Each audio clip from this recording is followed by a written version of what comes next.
River Road, you got me running way back home. River Road, you got me running all night long. You got me singing some canal boat song. River Road, you got me running all night long.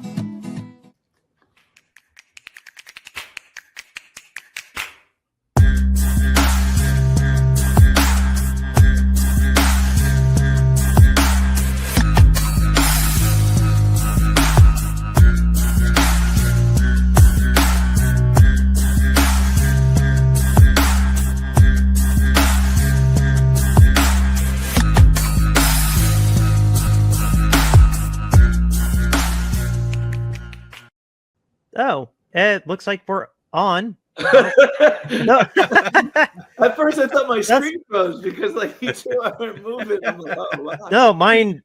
Yeah, no, mine did too. Well, we're off to the races on this episode of Niner Nuts. At least unless this crashes again. Guys, we're all back this time. I know we're taking big breaks during this preseason, but as obviously we're getting closer to this actual season, we will be back with some regularity.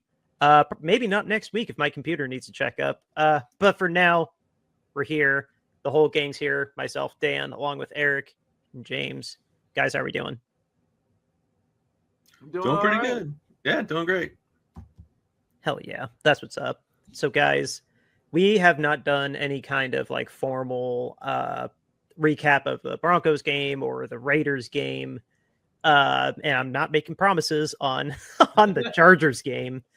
So really, I just kind of want to spend this next like 45 minutes or so talking about just how we're feeling about the offseason, or not the preseason specifically, because I saw everybody that's a Niners fan has seen in the news that we're number one on the injury report again. Number one. Obviously, most highlighted by our injuries to the wide receiver room.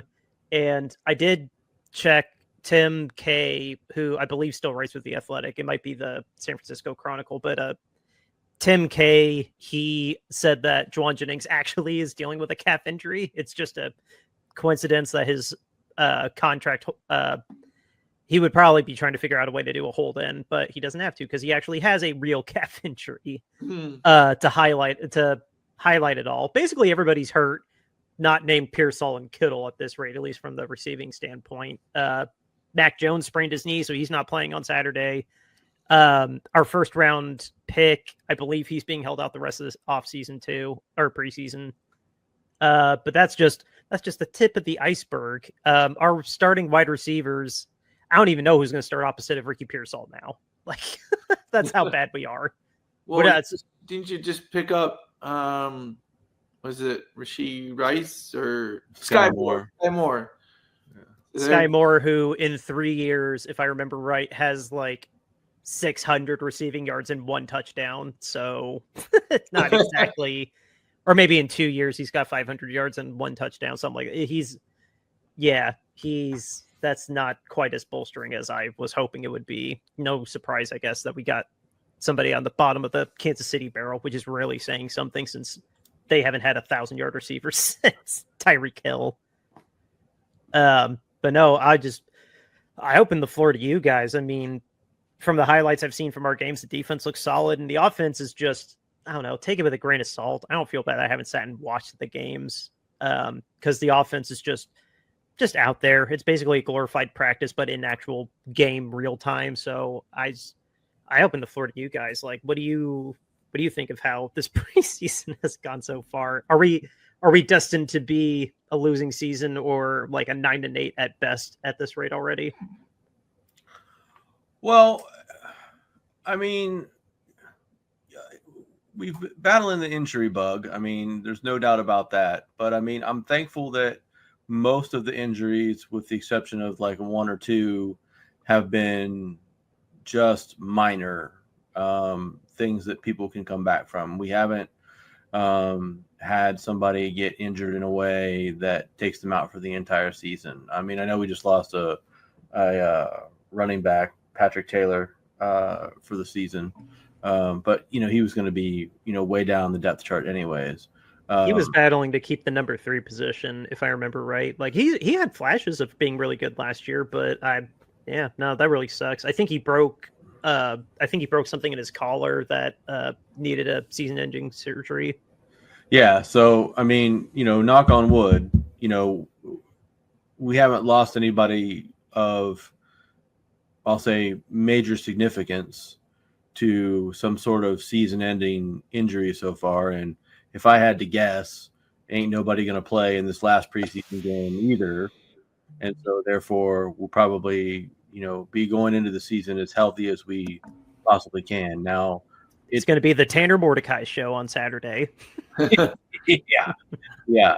So, well, he's not even on the roster anymore, but, oh, I didn't know we cut him. It's definitely not going to be Curtis Rourke because I'm surprised we haven't put him on IR yet for his knee. Yeah, it'll be Carter Bradley. So, okay. We do have the wide receiver room is just banged up beyond belief right now. I mean, we've got so many people hurt in there with just various injuries. And to your point, I don't know who's going to start on the opposite side of Ricky. I think that they're hoping that Juwan is going to be ready for the start of the season. I don't think that they've ruled him out for week 1 at this point in time. But otherwise, it's going to be just whoever's the first person that's healthy that can get on the field is who it's going to be at this point in time. Yeah, and that's not going to be Brandon because if anybody missed, the target date right now for him coming back is week 6. Yeah. So yeah, he'll probably, I don't know, it may come down to semantics, but I called it. He's going to probably start the season on IR, if obviously not PUP. Yeah, I don't know what the difference is between the two of those in terms of when you can come back and all that kind of stuff. But I mean, he's definitely not going to be ready week 1 for sure. So, and I mean, Demarcus Robinson, I mean, we knew he was going to be suspended at some point in time for some amount of games. It was just a question of how many. So, his loss isn't something that the 49ers should be surprised by. So it's just a question of who's going to be the first man up out of this injured wide receiver room to get some snaps and get out there and try to make plays. And, hopefully, the 49ers can kind of get through this first, few games in the schedule. The schedule is, very light to start with for the season anyways. And, they play at Seattle, which is a tough place to play, but Seattle hasn't really been what Seattle had been in the past for a number of years now. And then we play coach. They got a new coach, and they got Sam Darnold at quarterback. Yeah, it's a second-year coach. But yeah, Sam Darnold starting. It's going to be really interesting because obviously Sam's not going to cook us with Justin Jefferson this time. But Sam Darnold knows our defense, so. I mean, their best weapon is Jackson Smith and Jigba, but we've let him get 100 yards on us damn near every time we've played the Seahawks for the last 2 or 3 years. Right. Yeah, but I think it's going to be a different defense this time around. No, I mean, I think Salah is going to have those guys playing at a different level, and so I expect them to be a lot better on defense this season. Is my hope. And then we play New Orleans, then we play Arizona, then we play Jacksonville. Then we got a Thursday nighter versus the Rams. So, I mean, we've got 4 weeks for guys to kind of get back into it and get healthy and get on board before we really start to hit the meat of our schedule where we play LA and Tampa Bay and Atlanta and Houston and, teams like that. So, I mean, I think there's some opportunity there for the 49ers to be able to skate by on the talent that they have that you alluded to earlier, in the sense that, Ricky will be out there, Kittle will be out there, CMC will hopefully be out there. I think that they can get by on those guys in these early games as long as the defense is playing better this season. So you're not scared of the Moore Rattler combination in New Orleans? I am not terrified by New Orleans in any way, shape, or form. As long as we cover as long as we cover what's his name, Olave, unless he already has a concussion by week 2. I mean, usually New Orleans is pretty good the first 2 weeks of the season, and the rest of the year they're crap. But yeah, that is true. Kubiak, the other Kubiak, yeah, it's like a firework. It's like a sparkler. Starts cool and then gone. Yeah. So, I mean, I just think there's opportunity there for us to still be able to produce and still be able to do okay. I think we're going to have to lean on the running game a little bit more, which, means we have to lean on McCaffrey a bit more than probably we would necessarily like to. But I think you can mix in. I hope that Kyle mixes in Garendo, maybe mixes in one of the other backs who can get out there just to give McCaffrey a few snaps off. I know if Garendo is healthy, absolutely put him in. He had moments of really, really good play last year before his injury. Mm-hmm. Yeah. So, I mean, I know McCaffrey never ever likes to come off the field, and I mean, I respect that for him, but I mean, he also needs to just take some plays off to just help his body. And so I think if we can, get Garendo in there for, even if it's just 5-6 carries a game, I think that's important. Yeah, absolutely. McCaffrey is historically his own worst enemy. Like, just way too hard in the offseason. Like, you can relax, dude. It's okay. You're still a beast. You can relax a little bit. It's okay. Yeah. Or what were you about to say? I'm sorry. I said I'm a little more concerned by the fact that Pooney is out for the first game of the season. And so I don't know who's going to be playing right guard for us come week 1. So that's a little concerning to me because I feel like we got to have good pass protection for Brock. Yeah. And for creating the run lanes too, like Brindle hopefully can get it together and have a better year than last year. Who's our left guard? Because we let Banks go. I actually don't know offhand either. So either guard. It'll be Ben Barch at this point in time. Okay, he was a backup the entire year last year. I think Kyle said he had a lot of promise, if I remember right. But no, yeah. I don't know who the right guard direct backup is either. Well, it's either Drew Moss or Michael Dunn, according to this depth chart that I'm looking at right now. But isn't Nick Zakel a guard? Yep. So he could switch over there theoretically. He's Barch's backup, but Barch is listed as questionable right now as well. So we've got injuries along the offensive line too, which is awesome. Concerning. So yep. Well, McKivitz and Trent, but Trent is always liable for an injury now at this rate, even though we're paying him damn near $40 million a year. Yeah. Yep. So I mean, it's just going to be a matter of getting guys out there and just seeing what happens. And but I think that the schedule is light enough in those first 4 weeks that the 49ers can get by with what they have. And to me, the defensive side of the ball is really the key to the whole thing, to be honest, because last year they couldn't stop anybody. And it forced the offense to get into track meets with people, and they need the defense to be much more stout this year and much more sturdy and produce better this year to be able to hold teams and let the offense, win a game, with 17 or 21 points. Right. Well, Saleh hopefully can just get that mojo going right out of the gate.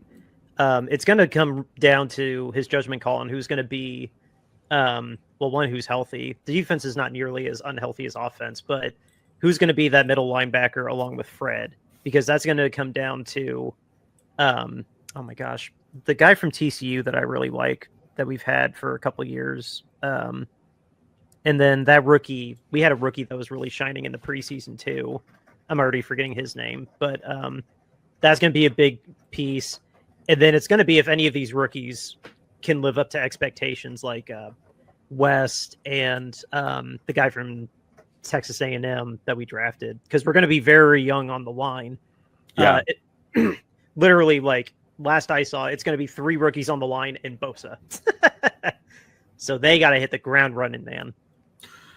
Yep, very likely. I mean, right now the depth chart doesn't have those guys starting, but I mean, it's going to be likely that they're going to get some definite playing time and some definite action pretty quickly. So, Who's the starting four since you have it up? Michael Williams is one of them. So that's one of the rookies, though. And then Kevin Givens, Jordan Elliott, and then Bosa.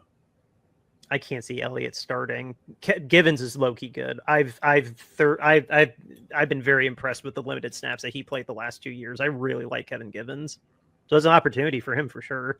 So yeah, but he's listed as questionable currently. So I mean, I don't know what his injury is, but of course, who's opposite of Warner while you have it up too? Is it D Winters? I finally remembered his name. Yes, D Winters and Luke Gifford are the two other starting linebackers. Okay. And then Nick Martin is the guy that you're thinking of. Oh, Martin. Yeah, Martin's been making some plays this preseason. I've seen highlights of him. Mm-hmm. But no, D, I'm so happy for D. D was a part of that insane TCU team that crapped the bed in the college championship. But but I've liked him the limited snaps that he's been out there, like especially last year. Like, I mean, yeah, he struggled a little bit, but filling in for sharing snaps with Campbell until Campbell got cut. Yeah. And then no, who's safety right now, because Malik Mustafa's probably going to start on IR because of that ACL re-tear. Looks like Marquez Sigel would be who's going to start at safety. Okay. Or possibly Jason Pinnock. He's listed as questionable. I'm not sure Pinnock. Yeah, Pinnock. He's been having a bit of a good off season too. Yeah, he's listed as questionable currently, so I'm not sure how hurt he is. I'm going to stop telling you I like people because they're hurt. That guy's questionable. That guy's questionable. That guy's questionable. Well, at least right now, I know Demo's hurt. Like, you don't have to burst my bubble. I know Demo's hurt right now, but yeah. at least in the corner room, it should be Demo. Well, last I saw Demo, they want to keep him on the outside and have somebody new on the inside. Like, they want to make him an outside corner this year exclusively, it seems like. Mm-hmm. Yeah, that's what they keep saying. So they got this rookie kid Upton Stout that they want to put on the inside. Yeah, Stout's been getting. I watched Kyle's press conference yesterday, and he was talking about Stout trying to like ease him back from his injury, whichever I can't remember what he pulled, but no, I remember seeing Stout was getting a lot of praise. But again, that stupid injury bug. Yeah. James, does this give you relief that your Eagles might not have to worry about us if we really trip on ourselves in this first month? Well, here's the thing: the last time the Eagles won the Super Bowl, it was a big hangover. They ended up going like 9-7 and just barely making the playoffs. So like, I'm excited for the season. I'm excited that we got a lot of our players back that we wanted to have back. We have some new people on the offensive line. I don't know what we're doing at safety. Like the other day I saw someone's roster prediction and there was only 3 safeties on the roster. I'm like, no, it's like, we cannot start the season with only 3 safeties. And so, they're trying Cooper DeJean on the outside. Like first they wanted him at safety and Keely Ringo on the outside opposite of Quinyon. And there's a lot of questions on the Eagles defense, like especially like who's going to play safety, who's going to play that outside corner, who's going to play nickel corner, because we lost Darius Slay to the Steelers. And then who did we have at safety last year? I forget. But CJ Garner-Johnson was traded to Houston. The Texans. So there's big questions at safety and corner. The linebackers, we'll still have Zach Bond. So I mean, but who knows? Like the last time we came into this situation, it was a pretty big heartbreak to try and repeat. Wasn't as easy as it was the year that we won it. So I'm just hoping, we don't see a Madden curse on Barkley. Like seriously. Yeah. So I do want to ask now. I do have a bigger question to ask. I kind of want to save at the end. It's more like existential thought, but we hadn't touched on special teams. We brought in Thomas Morstead, who's a longtime veteran, but Jake Moody had won the kicking battle, and during the Raiders game, made 5 of 6 field goals, or 4 of 5, whatever, and then 2 extra points, including a game-winning 56-yarder. Does this give us any relief? Honestly, I feel like, yes, it was a preseason game, but I can't imagine how that doesn't give him a little bit of a confidence boost, especially if his ankle's healthy and he's not trying to kick through a bum ankle like he was last year. What? Go ahead, Eric. No, you go ahead, James. It's fine. Well, I mean, should we get so hyped about preseason? I mean, it is good that he's making kicks again, but still, like, you got to put the lights on and see, what he does really with the lights on. You never know what you're going to get with Jake when he comes up to kick a field goal. So we just need to see consistency out of him, this year, going into the season. It is nice that he made 5 of 6, 50-yarder. It's great, but there's also a guy on Jacksonville who kicked the 70-yarder, and we all know those. Like that. A lot of things happen in preseason that don't pan over into the regular season. So I don't know if we should get overly excited about it, but Oh yeah, I'm not touting we have the best kicker in the league. Like, yes, but for kicking, it's not for nothing. Like, kicking is pretty, like, yes, you have more on the line when it comes to the regular season, but I think you're still kicking. He made 3 of 4 kicks over 45 yards. Like, and 2 of them were over 50. Like, that's not nothing. I mean, unless, Eric, what did you think about Moody showing people that you can actually kick over 50 again? I mean, I'm encouraged by his preseason is what I'll say. It was good to see that he didn't just fall to pieces. I mean, he kind of just fell apart in the second half of the season last year, be it whether he was injured and trying to play through it or whatever it was. But I mean, he fell off the table. He was bad.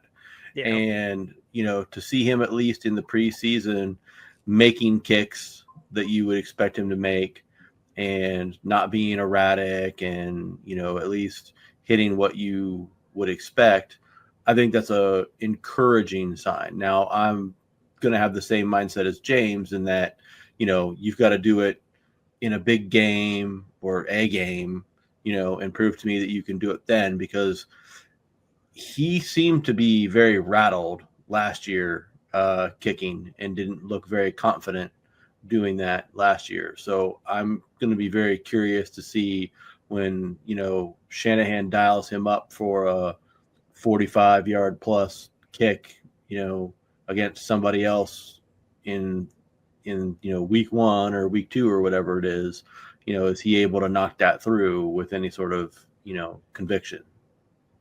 Right. Because no, I mean, you're right. Like, the kicks are what they were from last year, and he missed a lot of. He's lucky if he lost against Tampa last year. Remember, if he missed that game-winning kick against Tampa, he might have been cut then. Maybe that's too extreme, but he also cost us that game against Cleveland because he did miss that kick. So I don't know. Do we think that this game plays in at all to him having a better leash, or is he still probably on a short leash?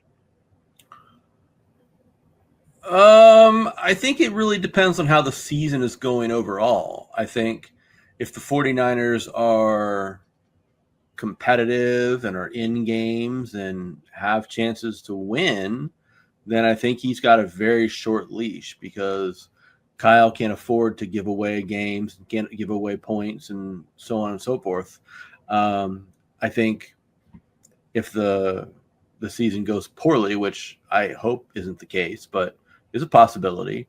If the season's going poorly and we're just out of games and not really that competitive, on a weekly basis, then I think he gets a longer leash because, it doesn't really matter that we're, down, 21-10 and Moody missed a kick. Like, okay, well, big deal. We weren't going to come back anyways because we stink this season, that kind of theory, right? But if it's more of a thing where, we're competitive in games and it's, a 21-20 game and he's shanking kicks out there, then yeah, I think Kyle's going to definitely go get himself a different kicker. Mm-hmm. Yeah. I mean, especially if he's missing kicks early in the season like that, I don't think they'll hesitate to try and bring people in to compete. Honestly, my personal opinion is there's a plethora of kickers out there. And it's just about finding the right one because anybody can come from anywhere. In 2017, the Eagles kicker was Caleb Sturgis, and he got injured early on in the season. On the Bengals practice squad is Jake Elliott, and Jake Elliott ended up winning himself the job, and now he's been the Eagles kicker for 8 years now. So you never know. I mean, I feel like people don't do enough scouting on kickers, and just because I think there's a plethora of kickers out there, unlike the quarterback position. Like, I think there's more good kickers. Easily. I think easily. Young Wei Koo in Atlanta got his job that way, undrafted. They just took a flyer on him, and he's had that job for what? I think this is year 4 or 5 for him out there. And then Dicker the kicker in the Chargers, I think this is his 3rd year kicking exclusively with the Chargers. So yeah. And he got his shot, from the Eagles during a week where Jake Elliott was injured. They pulled him off the streets, and he made every kick and a game-winning kick. And again, exclusively with the Chargers now. Yeah, exactly. So I mean, there's just if Moody, like we said, if Moody starts missing kicks early in the season that could win games or in close games and stuff like that, then yeah, they're going to have a quick leash on them. They're going to need to, and because it's like everybody's like, oh, kickers, whatever, and then they don't seem important until you need them, and then all of a sudden they're a very important person on your team. So you really just can't take kickers lightly, and if you have a bad one, do some research, because I bet you there's probably like 2 or 3 good ones just sitting on somebody's practice squad or something. Yeah. I mean, right now, I mean, you've got to be basically automatic from inside 40, right? I mean, like, that's just a given at this point. So I mean, even 45, I'd argue. Okay, I mean, I can go with that. So I mean, what like, what do you get? Like -3 points if they miss an extra point from 3? Yeah. On your fantasy team, yeah. Numbers, what penalties are for, I think the majority of people would say, 40 to 45 should be pretty much automatic. Yeah. I mean, yeah, you miss one every now and then, but I mean, if you're putting your guy out there, you've got to think that between 40, 45, this is going in and we're going to get 3 points out of this. Yeah. So anything beyond that, then, like, I don't know. If you're still kicking 80% from 45 and out, like, that's pretty solid, I think. 8 out of 10 over 45, that's not terrible. Like, yeah. I think that's when it becomes situational, like if that kick really mattered or not. Like, that's when it gets semantic. Yeah, and I mean, I think once you start getting above like 55, I think then you're just kind of like, if you're shooting about 50% at that point in time, then I think you're pretty good. So yeah, but then there's also the question of like, why are you kicking that far? Why is the offense struggling that much? Well, yes, and then of course you could be the Jacksonville kicker and you could just boot a 70-yard field goal. I know. It's crazy. He did it out. He was on what, the 30? We gotta give that guy some roses because he did. What is he on, the 40? Because it's 10 yards, 50-yard line. 40. He kicked it from the 40-yard line. Dude, he didn't kick it in. Right. He didn't kick it inside. He didn't kick it in Denver. Like, that needs some serious roses. That was awesome. Yeah. I mean, I mean, honestly, like they should put, they should have Justin Tucker there in the record book as the record holder, but they need to like put in that, this dude in preseason kicked the 70-yarder, no problem. That really sucks that one doesn't count for him. That really sucks. Yeah. You know what though? He'll get a chance. He'll get a chance to kick something long like that because they'll come up like at the end of a half or something like that where the Jaguars just barely, because it's the Jaguars. So I mean, like they'll barely get up the field somewhere, and then the coach will be like, "Oh, what the hell? Send the kicker out." He kicked a 70. Why should he have any hesitation making any kick now? Like, screw it, 55. He's got it. Yeah, I'd let him do it.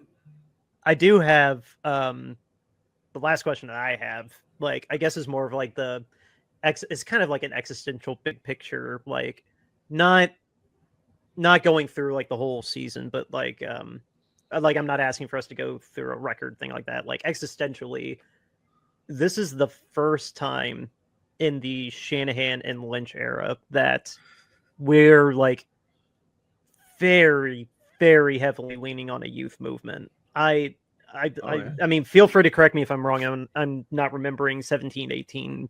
Like John Lynch had been wheeling and dealing with veterans and like drafting well. Like overall, he was batting over 500 in draft. But this time around, like free agents, we basically didn't touch besides like some special teamers we could get for like $2 million. And we are so heavily leaning on the guys we drafted last year, this year, and arguably like 2 years ago, even like we're swinging very, very hard from being one of the oldest starting rosters in the league to the youngest. This is just a weird feeling. This is very, very weird, uncharted territory, at least in my perspective. And you two having seen more football than I have, so to say, I'm trying to choose my words carefully. Like, how does it like? How is this in your guys' perspective? Us having to lean so hard into a youth movement this year. I mean, you hope that these guys that you drafted hit. Because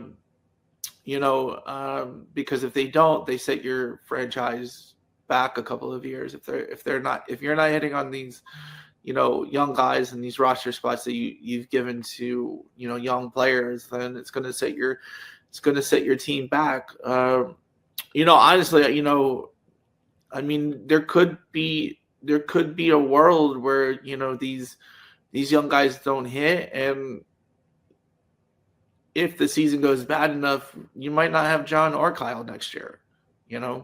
I mean, that's just. You think that could be on the table, like if it goes really, really bad, like if we're talking like, 2-15, yeah, like something like that. Like I would say like even like 6-11 might cause them to change philosophies and change the GM and the coach. Eric, please rebuttal. Do you think John and Kyle will get fired if we go 6-11? No. I don't either. not if they go 6-11. Now, if they go like 2-15, I think Kyle's seat might get kind of warm.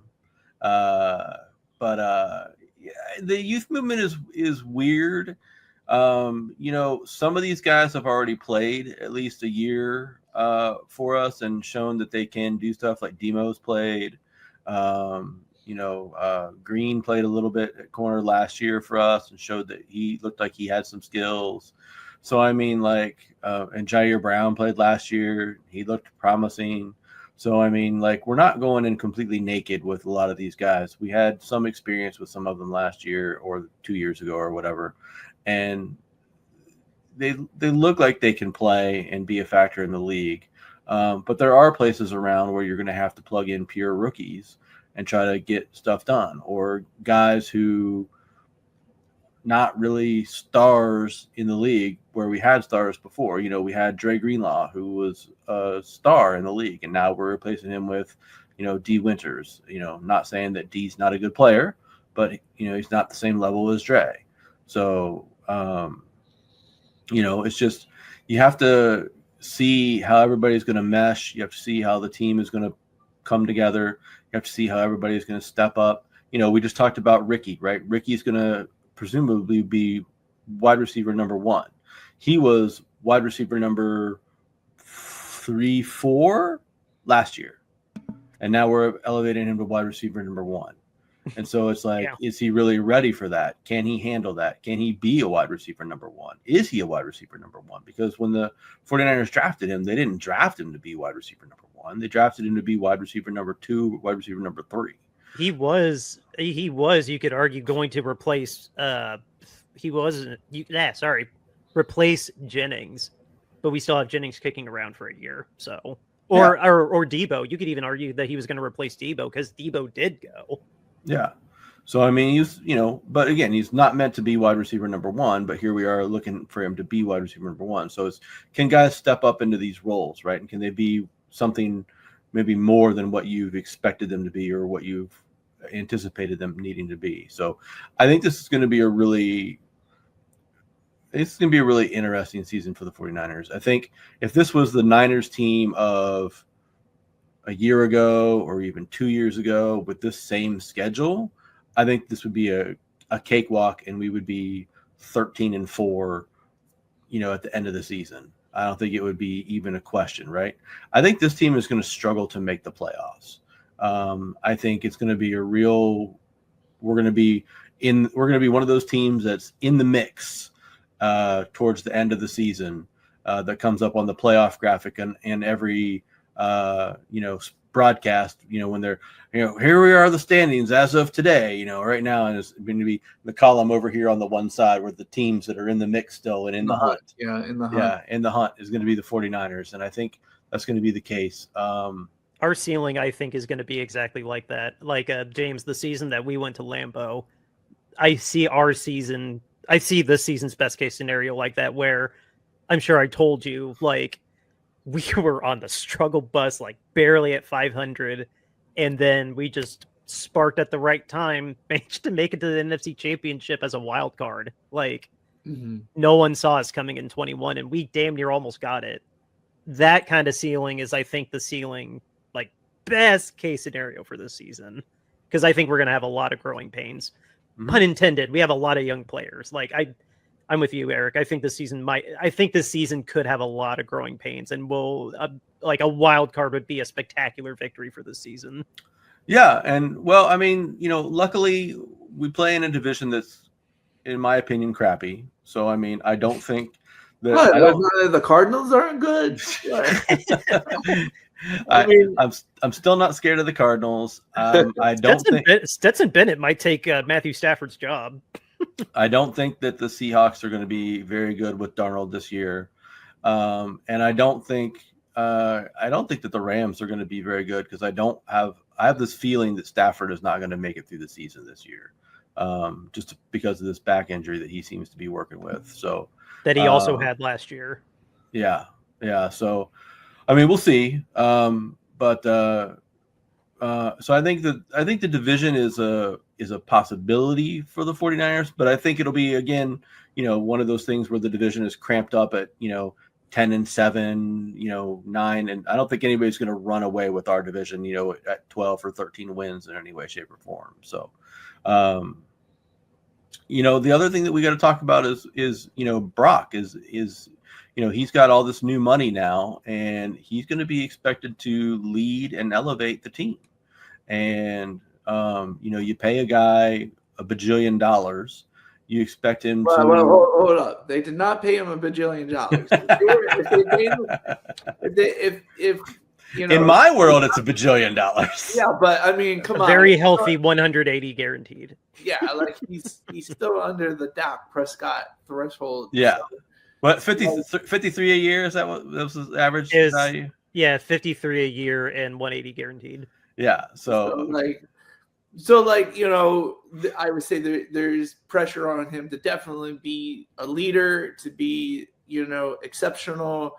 But when I think the expectations to be like, the best quarterback in the league are not there for Brock Purdy, to live up to the contract because, hey, if he, with the other guys in front of him who are making so much more than him, I think that's sort of where the level of expectation that they see him at. So it's not like he has to go out there and be Joe Montana, but he has to go out there and just make sure he doesn't do stuff to lose games. He's got to be exactly. He's got to be the best decision maker. Like, and that's the thing that I've been saying about Purdy the last 3 years is no matter like what's in front of him, like he seems to have it perfectly between his ears. He doesn't force a play. He's very willing to extend a play, but he manages to find a way to get himself out of danger and finally throw it away or just slide. Like he's a very good decision maker, which in turn, sure, doesn't light up the stat sheet, so to say, but very, very, very rarely has Purdy personally in analysis cost us a game. Like, unless you look at like Baltimore. Like Baltimore was just a crap show from start to finish that Christmas game.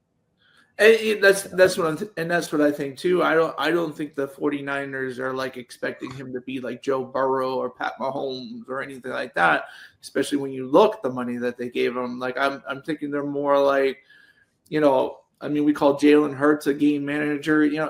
I think that's sort of what they're expecting out of him. Just go out there, don't make mistakes. You don't have to throw for 1 billion yards or 1 billion touchdowns. But we just need you to go out there and just not make mistakes in the season with less than 10 picks. Yeah. All right. Last year he threw for 3,800 yards, 20 touchdowns, 12 picks. Yeah, it's got to be better than that, right? I mean, what did he throw the year before? 4,200 yards, 31 touchdowns, 11 picks. Okay.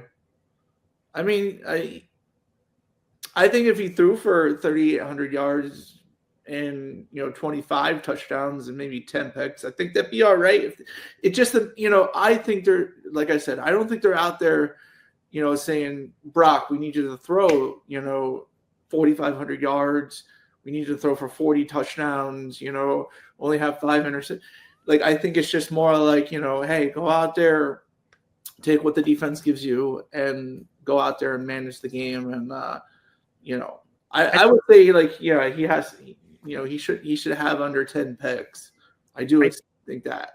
I think it's somewhere along the lines of if things are coming together how they should, like yes, we're paying him top tier money, but if he's not, I guess it's more of a situational, like, yes, we're expecting 4,000 yards. Yes, we're expecting like 28 touchdowns at minimum and under 10 picks.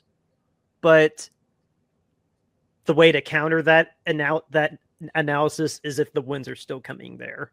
And then you can get into the granular of like, is he actually what's going on? And then you get into the all 32 film, see if no one's actually getting open or if he is missing. Like, that's the job of the quarterback coach to help justify that. And I don't know, we're not obviously going to do that, but there is a little bit more nuance to it. But yes, Eric, it does raise eyebrows if certain milestones like that on the face are not being met for sure. It's for like, because no, Purdy, we are expecting him to be the leader. And most of the time, especially in this pass happy league, if you're not throwing at least 230 yards a game, at minimum 230 yards a game, then it's kind of like, okay, well, do you have an elite runner or are you just being carried by the defense and someone's going to find a way to keep the defense on the field and then exploit how bad your offense is?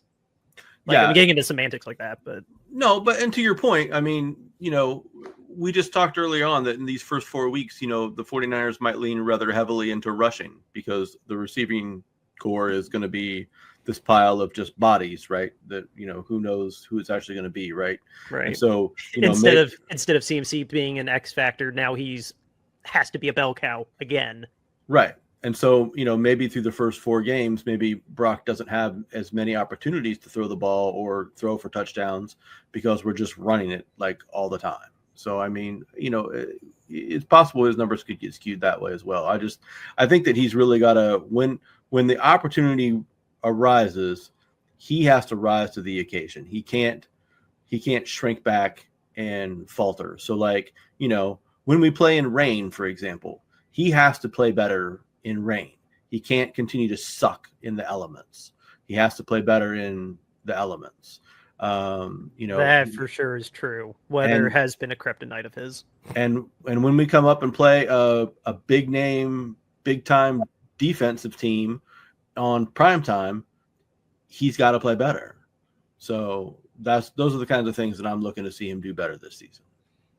Yeah, and it's fair to expect that from him. Like, you did phenomenal for 3.5 years, or 2.5, or whatever the math. I can't math. You did phenomenal for 2.5 years, and now, you earned your big boy paycheck. So now we're going to treat you like a big boy, and if you fail, you're going to be under so much worse of a microscope. You thought last year and 2 years ago microscope was bad because you were the starter. Now you're getting a $53 million a year microscope on you, dude. Like, it's going to be so much worse if he screws up. Yeah. Yeah. It's going to be wild. I thank you for entertaining my question on the youth movement. And then, it is weird to see the tables. You added that great element too. Like, now Purdy's not the young guy anymore. So yeah, it's going to be something to see. I'm nervous. It's going to be fun. Obviously, it's always fun to have football, but I'm just ready for the season to get started, man. So, dude, me too. And so, guys, I think with that, hopefully you enjoyed this in lieu of actually game by game breakdown of the preseason. Oh, here's the game. Here's the quick game by game breakdown of the preseason. Game 1 sucked. Game 2 was better. They're done. Yes. Chargers is going to be all 3rd and 4th stringers. So yeah. I'm okay with my computer's out of commission getting fixed during that. That's okay. Yeah. But I think with that, guys, it is time for us to give a little shout out once again to our returning sponsor, RoyalRetros.com. What is Royal Retros? It's your go-to place to get yourself an authentic throwback jersey. Whether it is football, basketball, baseball, soccer, all the major sports are represented there. But for all of us Bay Area 49er fans, you can go check out the Candlestick collection. It's still on there. It's curated with the 49ers in the Bay Area in mind. There's some baseball giant stuff in there too. And when you find something that you like, use the promo code Shady Sports, and you'll get 10% off of your entire order. Again, it's promo code Shady Sports to get yourself 10% off of your entire order at RoyalRetros.com. Again, promo code Shady Sports at RoyalRetros.com. Go get yourself an authentic throwback jersey today. James, it's been so long since we heard you talk about our t-shirts. Let's hear it. Tell the good folks out there about them. So, guys, I know we haven't been on in a while, but if you follow the show, we're asking for more accountability from the NFL on their owners. It's amazing today, that you'll see stuff go viral of Colin Kaepernick still. This dude's been out of the league like 4 years, 6, 7 years, or whatever. And yet people still find it necessary, to retweet and tweet about him and talk about him and do all this kind of stuff. Yet we get like this much of a Saints story where they were helping the Catholic Church hide pedophiles. And it just blows our mind that the NFL, or that not the NFL, because you get that they're going to protect their owners or whatever, but that society, that media and everybody else are not focusing on this like every single minute. But yeah, here we're still talking about Colin Kaepernick taking a knee. Like it doesn't make sense anymore. And so to put our money where our mouth is, we are selling our t-shirts for Mountain Comprehensive Centers in Kentucky. It's a shelter for those who are victims of abuse, for resources. So we are selling, and this is what we're trying to say. Owner standards are less than player standards. We want owner accountability. This t-shirt is the cause shirt. You can get it in different colors. $22.99 gets you that in the t-shirt. And we have different styles, different sizes. Next up, we have our podcast logo art. You will see this when you see our profile picture on like YouTube, Spotify, anywhere you listen to us or see us. This is the logo. $22.99 gets you that in a t-shirt, but we have different styles, different sizes. Next up, we have our alternate podcast logo art. I have this shirt. Very nice quality, $22.99 gets you that, different colors, different sizes. And last but not least, how can you say no to our mascot, a peanut, eating peanuts while cheering on the couch for San Francisco 49ers? $22.99 gets you that in the t-shirt. All the proceeds go to Mountain Comprehensive Care Centers. Donate to them today. Yep. The link to Mountain Comprehensive Care Center and the store are both in the episode description, like James said.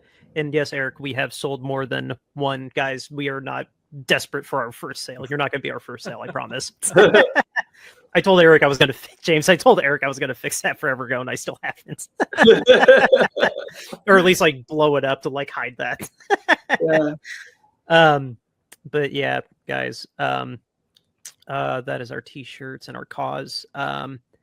The one I'm not trying. I know we're trying to wrap up the show. I'm not going to talk about this, but the decision was made in Indianapolis, and I live here, so of course I'm going to mention it. That Mr. Danny Dimes has beaten out AR-15 for the starting quarterback job up here, and the Suck for Arch.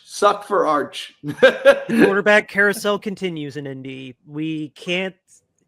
Anthony could not beat out Danny Dimes in preseason, and this is the worst timeline now, unless Danny Dimes shows me wrong, and I would love it if he proved me wrong, but this was not the scenario I didn't want Indy to be in. I wanted their pick to be worth it, and I wanted this to light a fire under Anthony, and now his agent says he's kind of insinuating that he might ask for a trade, and it's a whole mess now. And I just hang tight, just like us Niners fans, hang tight, Colts fans. Like, it might be a bumpy season. I honestly think it's a calculated decision to get Arch Manning in the draft. Is Arch going into the draft next year? He says he won't, but I tell you what, if the Colts are the number one pick, I mean, Peyton, Arch, I think he might consider it. Yeah, I don't know, Eric. How did that news hit you? Because I know you had your feelings on AR-15 last year. I mean, that whole thing is just a mess. So, I mean, I don't care. I mean, it doesn't matter because Richardson's going to end up playing after like 5 or 6 weeks anyways, after Daniel Jones washes out and sucks for 5 or 6 weeks. The Colts will throw Richardson back in there anyway. So it's really irrelevant to me. I mean, it's all going to just be a big mess. They're going to just waffle between the two of them throughout the entire season and have no quarterback whatsoever. We covered this on the quarterback show that we did. Yeah, it's, oh my gosh. There was an opportunity for Hard Knocks to do that instead of the feel-good story that's the Bills, which, yes, I have been enjoying the season quite a bit because Josh Allen I'm now loving him as a person as much as I did a player. But no, I just tire it over. I'll save the rest of my Colts slots for something else. If a Colts podcast wants me to come on, I actually got a nice new Colts hat for cheap at TJ Maxx. I'll put that on. But yeah, that's all we got for this episode of Niner Nuts. I am not going to promise that we will be on next week because my computer once again needs a tune-up, and this is do or die. So the show is going to hinge on this appointment. If we come back next week, yay for you guys. If not, come hell or high water, we're obviously going to be here for the entirety of the season. Just wanted to get something out there for you guys. We know we've been really spotty this offseason, but we feel good. We needed the time. Lots of things were going on. Not stuff we'll talk about on the pod necessarily, but we've appreciated this time off and your patience. This is so exciting to get back into the season. We're like 3 weeks away, maybe 2 weeks away. I can't count. But we will September 4th is September 4th is first game. September 4th, Eagles, Dallas. Dallas is going to see what it's like to raise a banner in a stadium for a championship after so long. So yeah. Well, we're gonna be covering the whole season, obviously, come hell or high water. I will take responsibility. We might not, but next week should be our last like fully like off week until February now. So, Yeah. But yeah, until then, James, sign us off. Outro music, River Road, Justin Muth. All right, beat the Chargers. We'll see you when we see you. Beat the Chargers.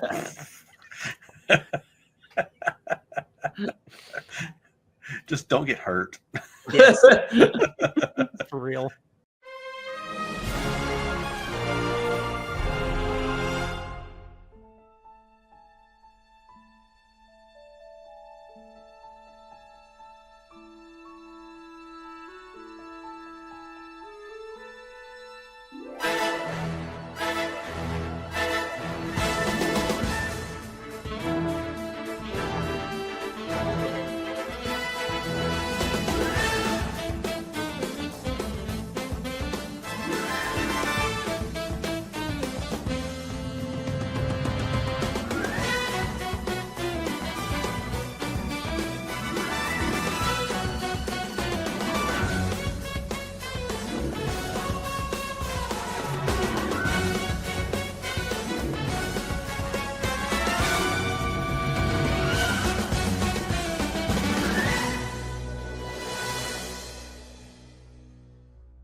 River Road, you got me running way back home. River Road, you got me running all night long. You got me singing some canal boat song. River Road, you got me running all night long.